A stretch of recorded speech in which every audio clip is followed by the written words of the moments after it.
for sake.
Good morning, ladies and gentlemen. Welcome to day 2 of MIFB and the master classes today. Welcome to the first master class of the day, which is to do with sake. I am very happy to introduce to you two very handsome gentlemen who will be presenting to you today. The first of which I will would like to let you get to know my personal mentor and wine guru, Mr. Anthony Yong. So it's a great privilege to have him teach you all today. You guys are in for a treat. He is a true master, and Kingsley as well. So Anthony. So very good afternoon. I won't talk much because I think everybody is thirsty already. So my name is Anthony Yong. I'm a diploma holder in Wine and Spirit Education Trust. So I represent the Beverage Clique Academy, which is the principal educator involved in many alcoholic beverages certification. But lately, because we want to move into non-alcoholic, we actually brought in some key seminar courses as well. Okay? So with me here today is one of our main educators. He's a professional in sake, Mr. Kingsley T. He will run through the Japanese sake session with you. Yeah. One of the main difference that we are going to emphasize today actually is the positioning of sake against wine. Okay, at least not only talking about sake, but at least some differences with wine and what kind of food actually we should position the pairing with sake as well. Okay? So without further ado, we welcome Mr. Kingsley T. Thank you. Hello, good afternoon everyone. Thank you for attending the Sake Masterclass. I will be the facilitators today, and we have quite some crowds here today, and I believe everyone is kind of thirsty, so but still need to go through a bit on the drier part, which is on the theory. So without further ado, shall we start that? Okay, so for the coming slide, I'll be showing you like what is sake, and then the ingredients making sake, the sake production process, and polishing ratio, how to grade the sake into different designations, and then some of the rule of thumbs for pairing, serving temperatures, and then also the pairing principles. Okay, without further ado, let's first start. What is sake actually? It's an alcoholic beverages made from fermented rice. So the raw ingredients is different, whereas wine you make from grapes. And actually in sake, in Japan, sake is actually referred to any kind of the alcoholic beverages. And most of our Westerner, usually they will call sake Nihonshu instead. Okay. And for the coming slides, to be showing you some of the data, whereas the sake imports value and also the volume actually is picking up, and especially Malaysia, you will see the uptrend.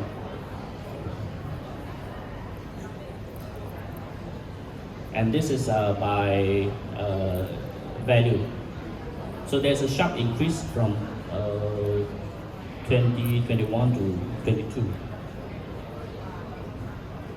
Okay, seems like a wine. Actually, for sake also, they are produced in different prefectures. So in total, actually in Japan, there are 47 prefectures.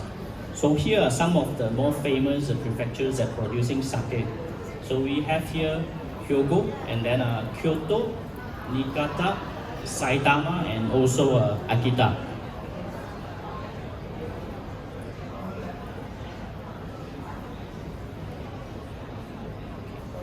Now you will be looking into the ingredients for making sake. So here it's slightly different. You have a little bit more ingredients. You have rice, water, and then koji, and also distilled alcohol, whereas that we call jozo. And remember that actually for rice is in starch form, so that's the reason why you need a koji.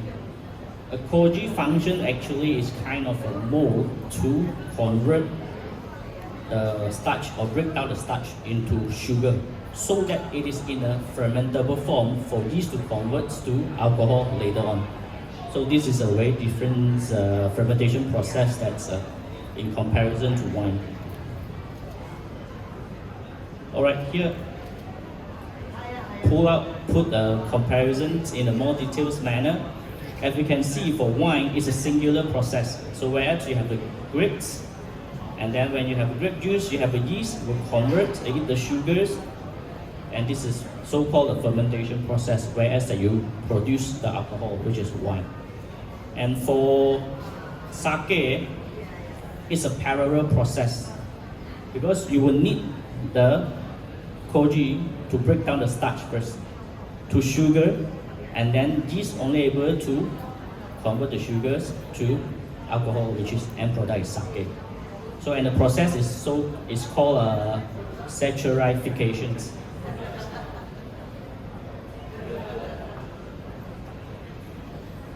Okay, and now we will be looking into a different polishing ratio and also their designations. So for a polishing ratio of 50% or less remaining, that's we call the daiginjo. And there is also a Jumai daiginjo. The difference is that one is using pure rice and then another one with added alcohol, which is the Jozo alcohol that I mentioned earlier on. And then same goes to ginjo. So for polishing ratio also in another we call semi-boil.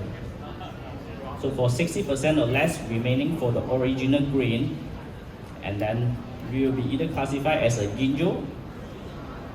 With added alcohol, if without, it will be a Jumai ginjo. And same goes to the less polishing, 30% or less, it will be a Hongyozo. And we have another grade, actually it's called Fuzushu. This is no minimum milling required. And also we call table sake, which is in a larger volume of mass productions. Same goes to your wine, that you have a table wine, every day a drinking wine. So we have a category for that, it's called a Fuzushu.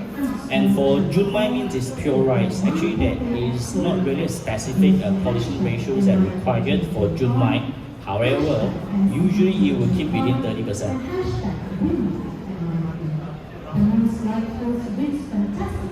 Okay, same like wine, for sake also actually there are different rice variety. There are more than 100 over strain of rice, and here we only share 3 what are the common ones in the industry. So we have Yamada Nishiki, which is also called the king of rice, and it is renowned for aromatic characteristics. And then we also have Gokyaku Mongyaku, and this rice is not very suitable for high rice polishing ratio, but it has the characteristics of a light and crisp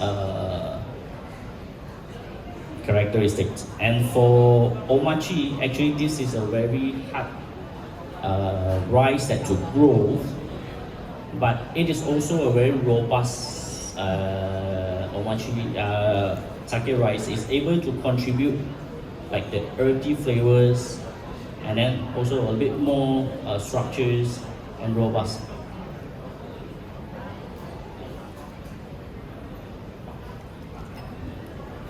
Okay, the next one, it will be the sake brewing process. Here is a more simplified version and also a brief one. For sake, you have a fermentation starter to start first. This is where we call the shubo. The purpose of this is actually to let the yeast to amplify the populations, to build a strong and more solid ferment before the next step transfer into the main mash. This is where we call the shubo, and continue by adding rice, koji, and also the water. So afterwards, the fermentations, it will carry on further into a bigger tank, and after the fermentation is done, and here you will be very cloudy, the sake, whereas that we will have a filtrations, and after filtrations, it will be bottling for sales. So there are some human factors over here, like Jozo alcohol and also water. Those are the options by the brewery, or so-called the Toji, whether they want to take these steps or not. So those are the options. Not necessarily every sake brewing process will go through this.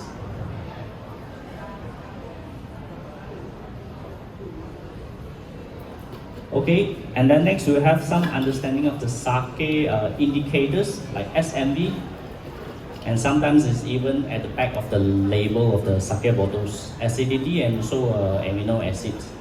So for SMB, also known as a sake metered value, so it's measure the density of the sake compared to water. So the higher the positive the number, the drier the sake will be, and the lower the negative numbers, the sweeter the sake it will become. And for acidity, actually, in compared to wine, acidity is way more lower for sake. And the higher the numbers, of course, the richer the sake will be, and the lower it is, and the lighter it tastes will be. And for same goes the amino acids. If it's higher than 1, it will taste richer, with more mouth filling and stronger. If it's lower, the sake will taste a bit lighter and also drier.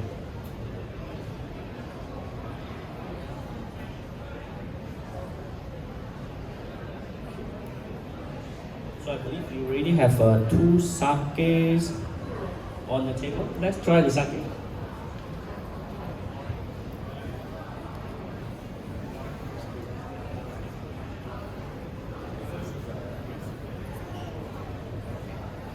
So for the first ones on your tasting map, you have Fuzushu, which is a table sake, and the second one is Daiginjo.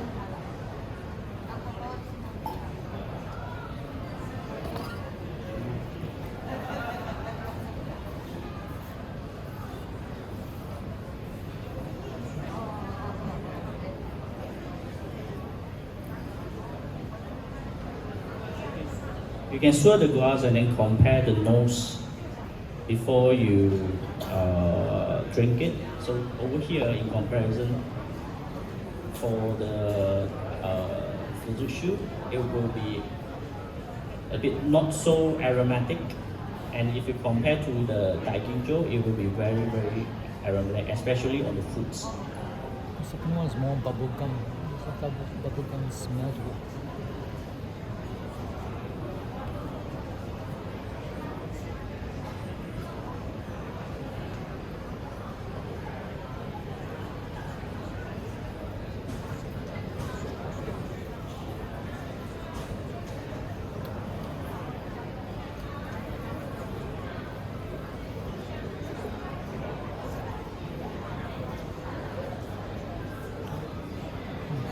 First one is table sake, is not much power to it, and taste also is like, it's like, feels like it's diluted.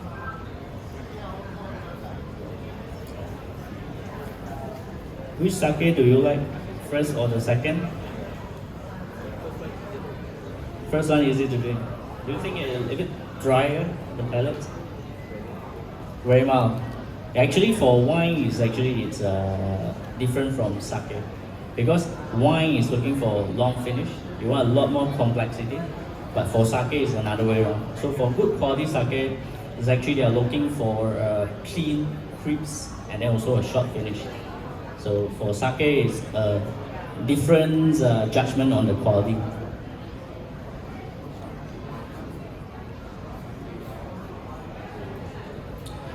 Yes, this is depending on the style of sake. Later we will have a try on another sake, whereas you will drink in cold and also in a warm temperature to see the difference. So actually sake is very versatile. It gives you a different drinking experience when it comes to temperatures that play a very important part. And there will be a Q&A section also afterwards. Oh good, how should I address you? Which sake you like? The first one. You don't like the second one? Okay. Where are you from? Oh, okay, okay. Yeah, definitely. Let's continue the next.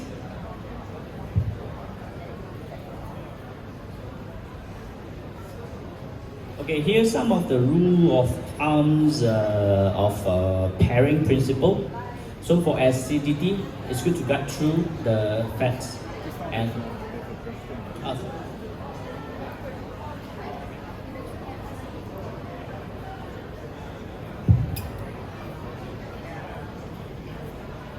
we'll wait for you for a while.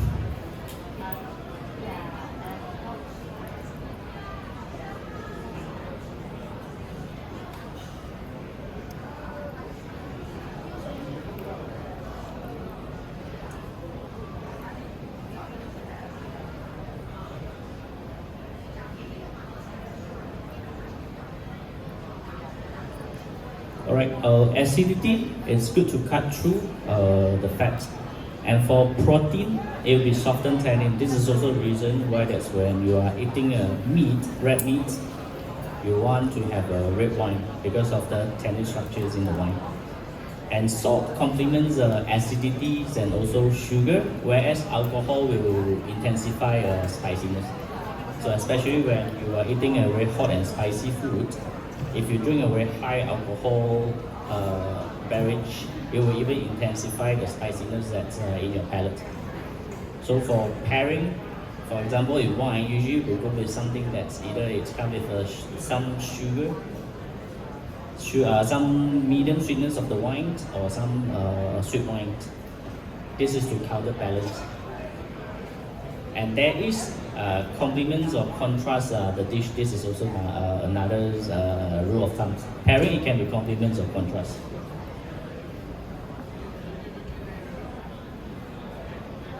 Okay, the next one will be look into wines, the difference between wines and also sake.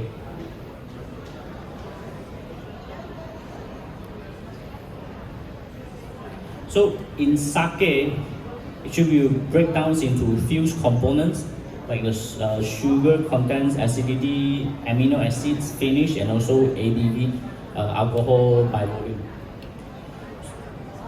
Sake alcohol ABV generally it's between 13 to 16, whereas for wine generally is about 12%. And like I mentioned just now, for finish for the sake is different because it's looking for short finish, clean, crisp, and also clear. And for acidity, actually it's only 1/5 of the wine. It's much lower.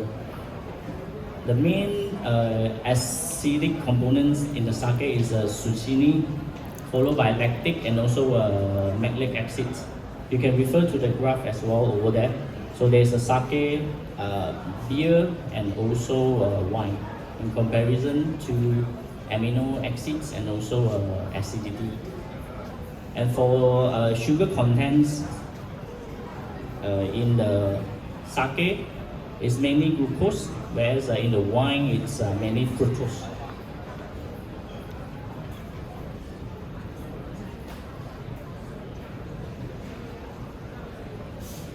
Okay, here will be in the glance, and I would like to highlight that the few things from here, the serving temperature.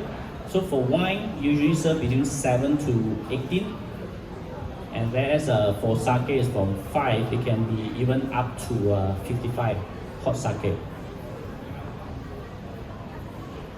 And few things I already mentioned, the umami and also the alcohol in the previous slide.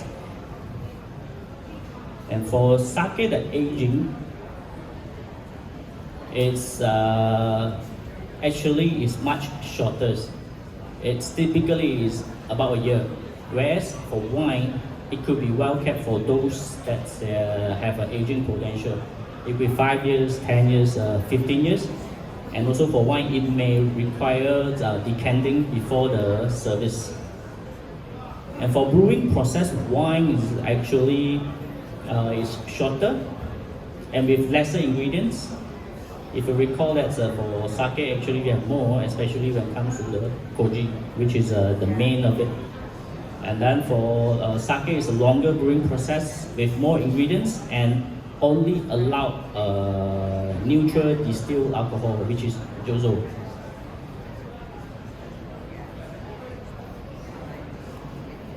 Okay, and right now I believe you have your third glasses. We wait for a while to try the third sake, which is a Junmai Shu.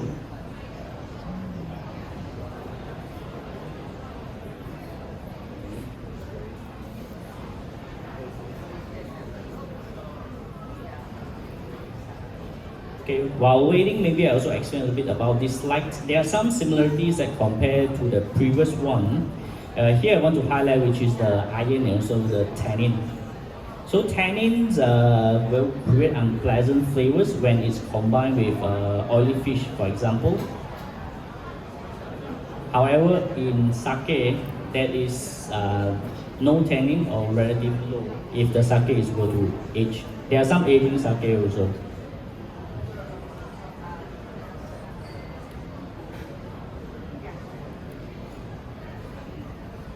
And for sake, it would give a metallic taste when you pair with seafood. So that's why in many Japanese restaurants, a lot of their seafood dishes, sashimi, sushi, is good paired with sake.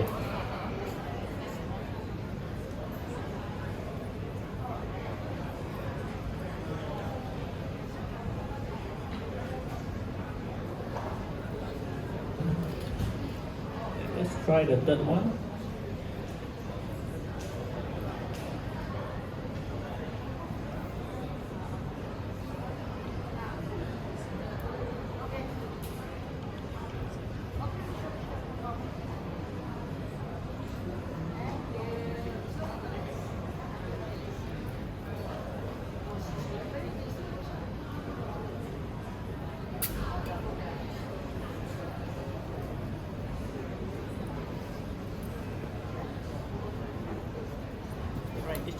What do you think of the third sake? I think I like the second one better. You like the second one because of is it the aromatic profile? It's like the first one, the table sake, very mild. Yeah, you're right. Because Junmai Shu actually will be more on the cereal aroma and flavor characteristics. And later on there will be the warm served in a warm temperature, but from the same sake, and then from there you will try the difference experience. Cool so far, both of you? For three sake, which one that you like? The second one also. Any reason?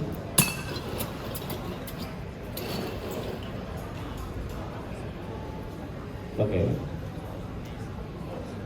Second one.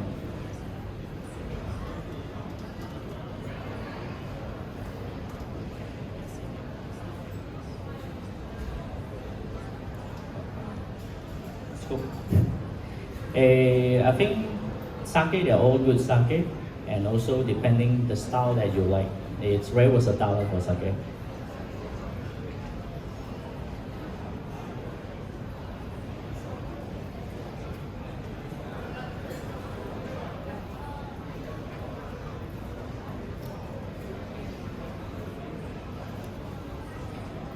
Alright, here we'll be looking into the serving temperature. So could be served in a cold room temperature and then also warm to hot.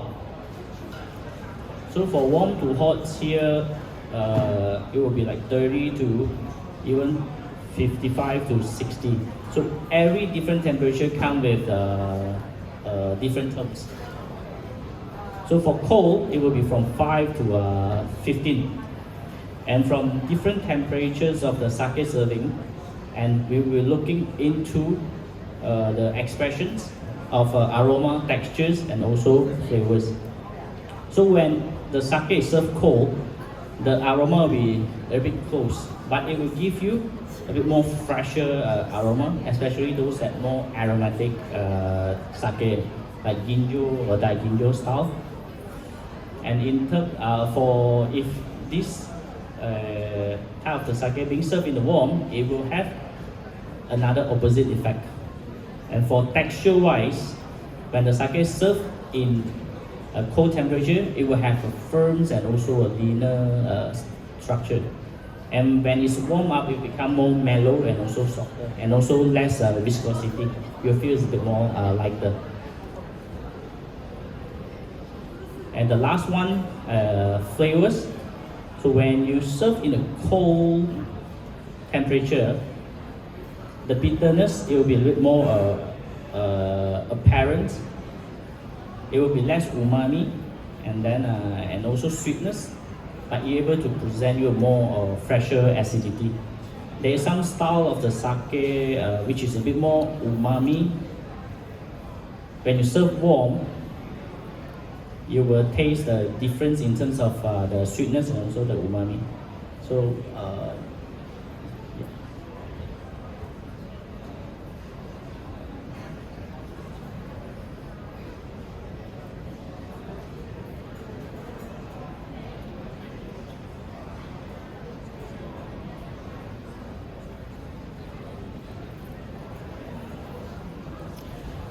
Microwave. Microwave. No?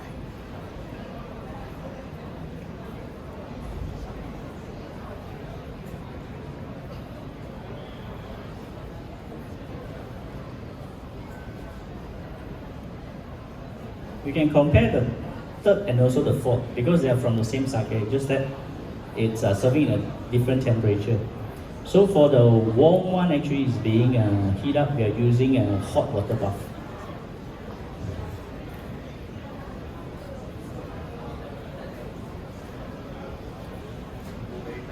Yeah. What do you think of the third and the fourth, especially like when it comes to flavors and also the textures and aroma?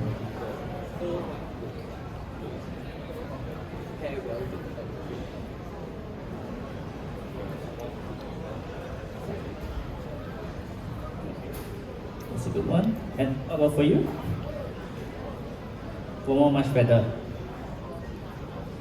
Why? Because it's feel a little bit more sweetness, lighter in sense.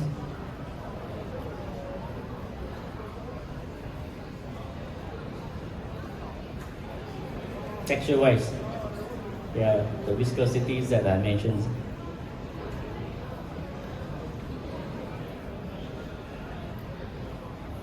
There will be still some for refill afterwards.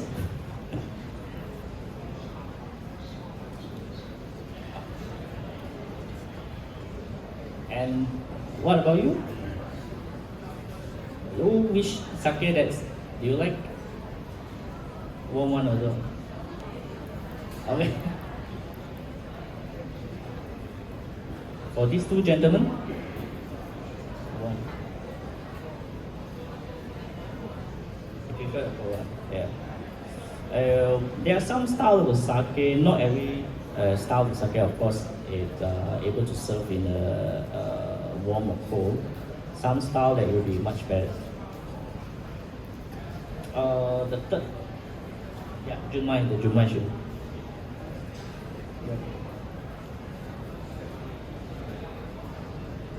Yes, especially those a bit more funkier style, and then or those that a bit high in the umami, especially like the using a traditional methods, a bit more high in the wine, etc. When you do warm, and then the flavors it will more open up.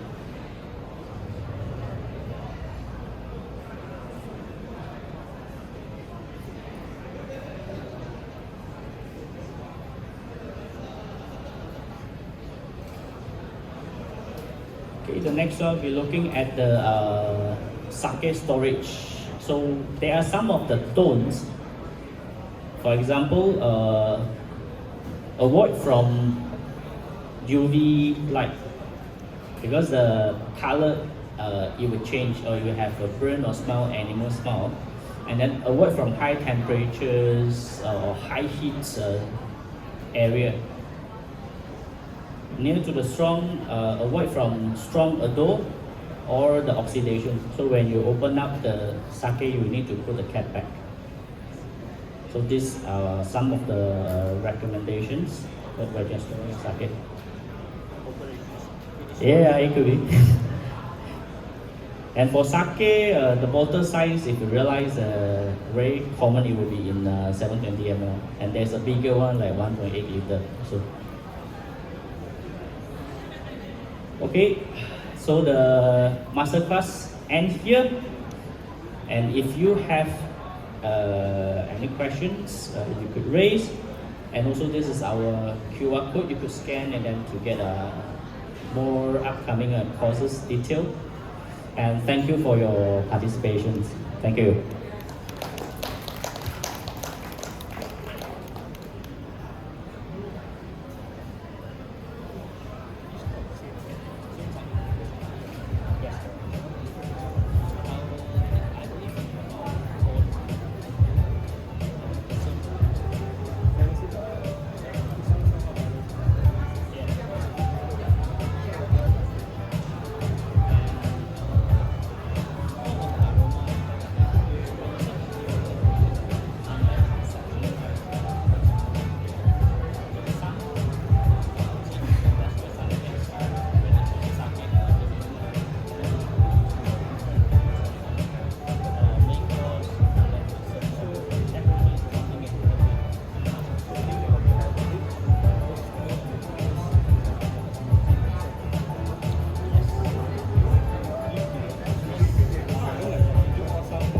So hope you all have enjoyed the session. But actually, what we brought here today is also the warm sake. Did you all enjoy the warm sake? Yeah, I think you see quite a bit of difference. But the key takeaway today when you all leave, always remember, not all sake can be warmed up. Okay, so the sake that we have is a classification called Junmai. Junmai has a bit more acidity, a bit more umami, a bit more concentration. So those are the style that you should warm, and it increase and bring the flavors out, make it sweeter, your texture become a bit more smoother, and it's really good, especially when you pair it with meat. Your second sake is called a Daiginjo, which is a very aromatic kind of characteristics. Remember, these are the sake that you do not want to heat up. After you have heat up, your aromatic is gone forever. So you are paying 100 ringgit, but you get a 10 ringgit return. So it's not a good return of investment. Just remember this. I think takeaway today, Junmais are the type that you should actually warm up to have it with. Okay. And I want to link this Junmai and warm sake because I think this is one of the major differences between the sake and wine. You see a Junmai, right? When you drink it cold, I'll give you a homework today. Maybe tonight, have some good meal with your wife, your husband, with your family. Just think about beef. Okay, so this Junmai is when it's tasted cold, okay, is good with beef in a carpaccio style, for example. I think it goes quite well. Okay, the acidity and the concentration. But when you want to make the beef in Wagyu teppanyaki, you warm it up now, right? I mean, by warming up the sake, actually, when you have your beef together, the warmness actually will drive the oil out, will drive the flavor out from the beef. So I think that's one of the, personally, I think it's a very key enjoyment as far as food is concerned. Same type of sake, different temperature, different kind of food, yeah. So, but for wines, not to say wine is good or bad, it's just a matter of preference, but wines, for seafood, you go a bit with wine, or it's take a bit of champagne, but for beef, it's actually sometimes not suitable kind of thing. But for sake, one of the things that I think we should try is one sake, different temperature, different food. I think this is something that is quite enjoyable. Okay. So thank you for coming. You all still can have a few more drinks if you want to, yeah, because I see there's no sake here, so maybe you all should try a bit more. Yeah. Thank you. So thank you, Mr. Kingsley as well.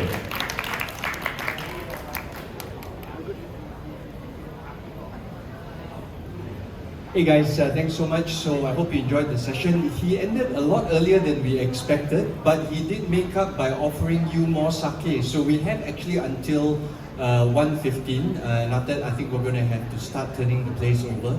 So don't be in a rush, sit down, relax, maybe take a breather. King Anthony mentioned something very interesting, the whole idea of pairing sake with beef. Personally, I'm a big fan of that. I love a good steak, especially a nice wagyu, good marbling with some nice sake, makes for a perfect evening. It's also a great way to impress your date, your husband or your wife as well, right? Now, just a little bit about Crafted before you go. If you haven't done so already, make sure you leave your contact details with us, your email, because what we do together with MIFB is we tailor-make different sessions like this, to sort of help bring about more awareness, a little bit more education on the wonderful world of wines, spirits, and beer. And so we're also going to be organizing different sessions throughout the year in KL. We do partner with interesting restaurants, and we partner with great people like Kingsley and Anthony, all right, to just bring a new level of experience, a dining experience, with local food as well as with these wonderful beverages. So if you haven't done so already, leave your email and mobile phone numbers with the lady at the desk, and we will put you on a mailing list, and we will hope to see you sometime in the very near future. Lastly, if you have not registered yet for the other upcoming sessions, I think we have 3 more. There's two whiskey showcases. I believe one is a local whiskey brand, right? Raksasa. It's a bit of a mouthful. Raksasa. Okay. Sounds like something from the Lion King for some. And then we have one wine session coming up as well. Now, most of these sessions are pretty full, but as usual, Malaysians being Malaysians, they don't always turn up. So if you happen to be in the area later and there's some spare seats, the classes are underway, just feel free to put your name down and join in the classes. So enjoy the rest of your day, ladies and gents, have a fantastic time.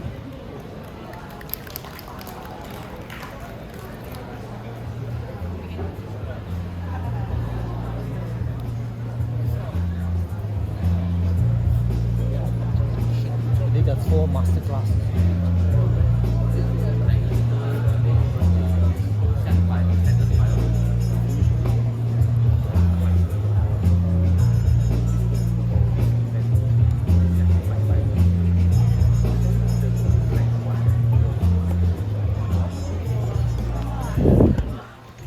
So there will be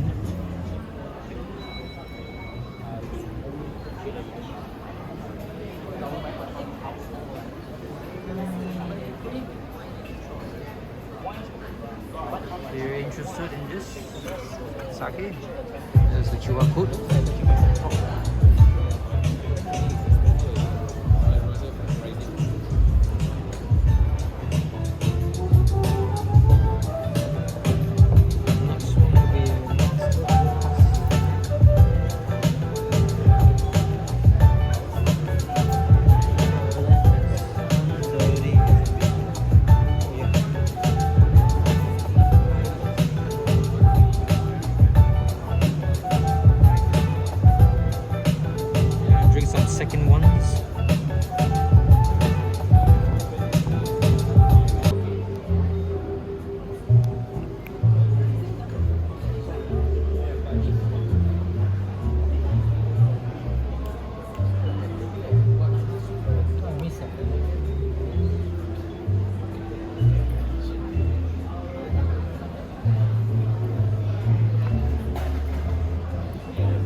cannot give that. No lah, to take lah.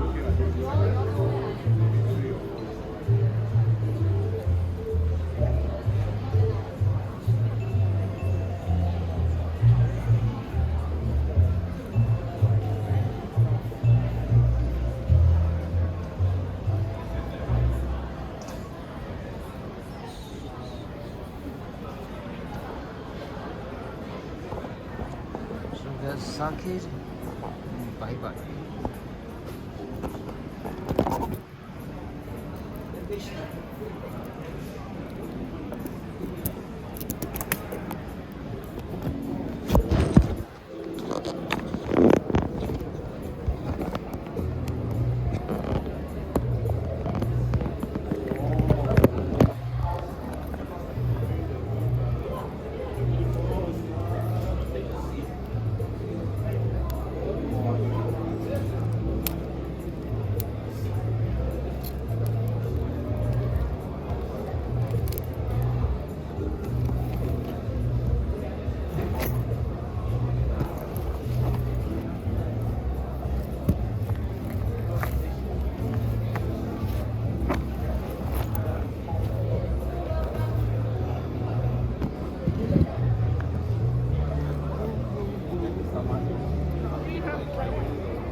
Thank you.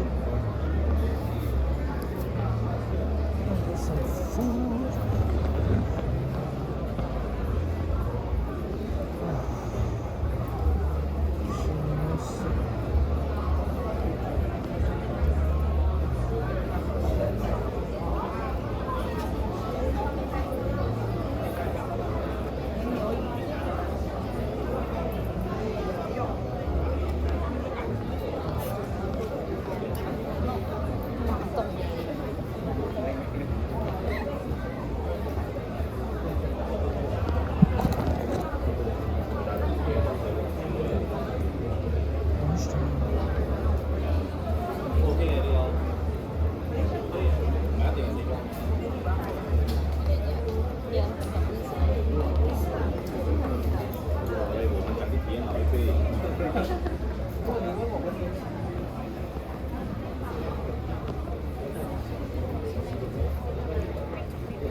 Sportif tu.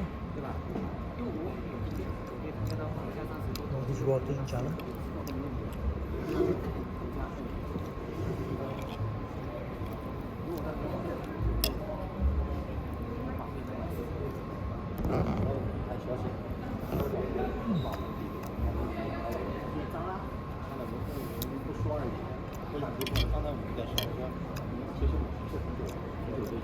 Try the samosa with mint sauce.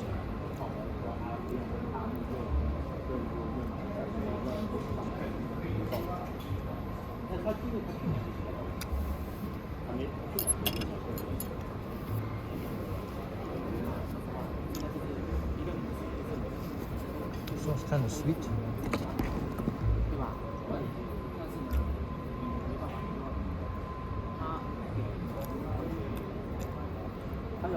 Tuna bun.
所以说他找他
Ingat lah tu dia akan nampak ke oh dah.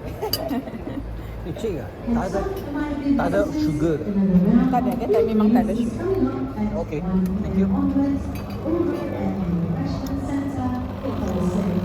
We've got 35 cups of lemonade and 25 cups of passion fruity waiting for you to join this hour. Drop by early and quench your thirst.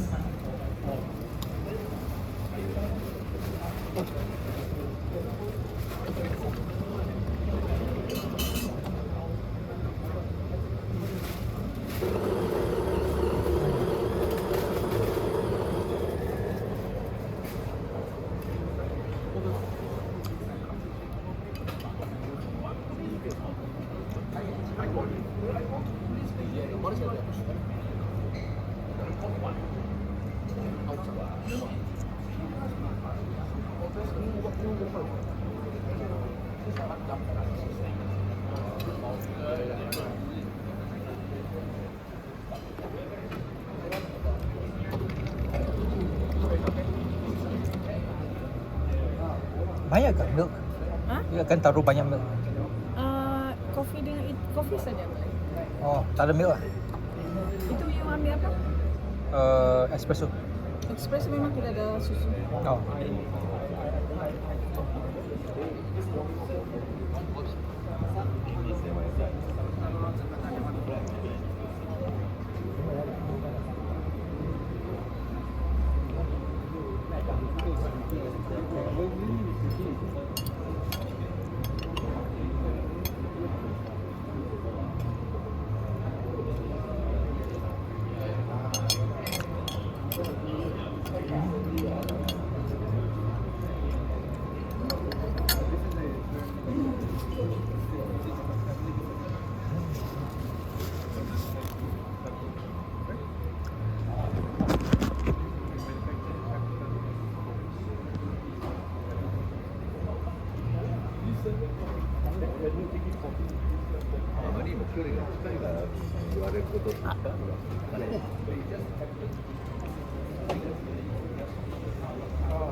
有啦，必须啦。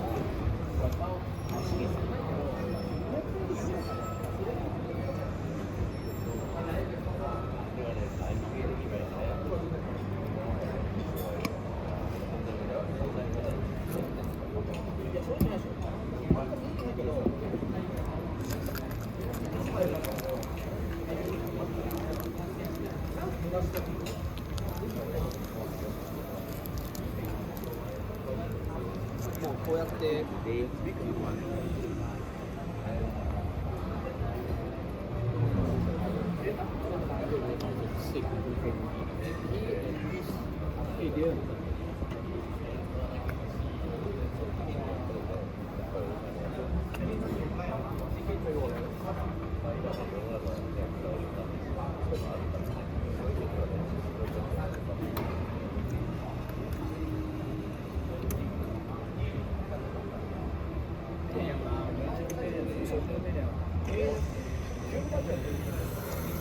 都在那个 rack 那边没有蓝色了。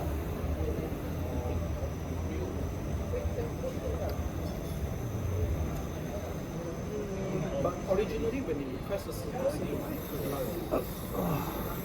接的话应该是到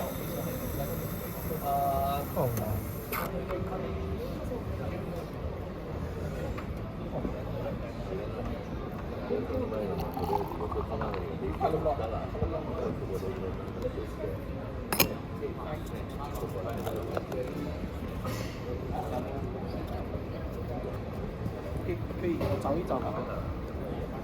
这个是我那个传单里。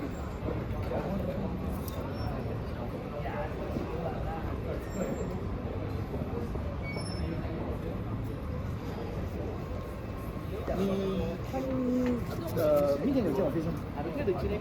现在要逼的人去讲这目标了。那你逼不出来的话，